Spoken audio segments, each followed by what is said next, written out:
Ang Global Peace Foundation Philippines ay nagagalak na maging bahagi ng pag-unlad na ito, na magbigay daan sa inyong pangarap at magpalakas ng inyong kakayahan.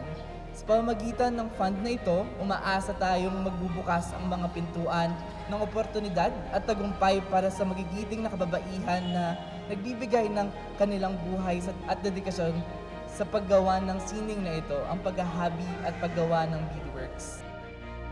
On behalf of the people of Kalinga, I extend our sincere thanks and appreciation for the financial assistance provided. Your contribution will impact the life of Chinuma Weavers and Bead Association, but empower the economic resilience to industries in our province.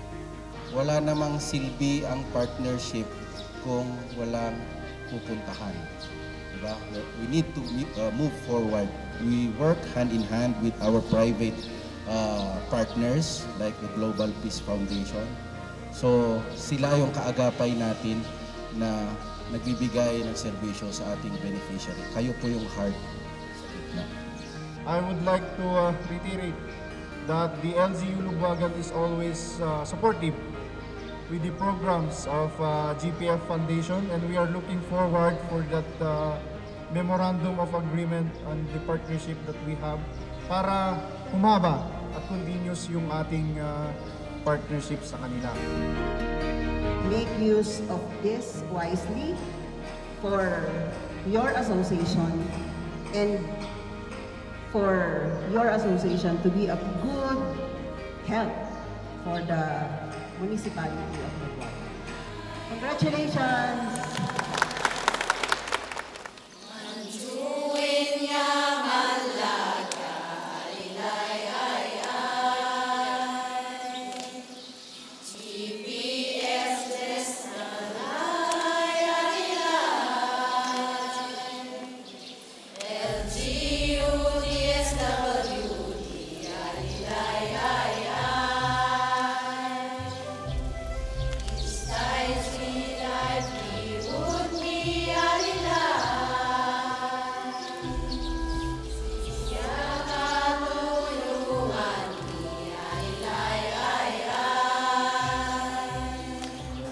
Naiisip namin na plano ay gagawa po kami ng mga iba't ibang design gaya ng mga damit, mga necklace, mga bracelet, mga chokers.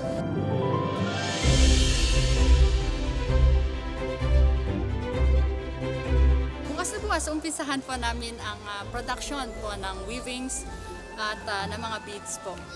At ito po ay titignan po namin na quality ang product po ng Chumaay Association. Sana po hindi lang po dito sa Lubwagan mag-glow ang itong binigay na blessing sa amin ng Global Peace, Bless and DSW.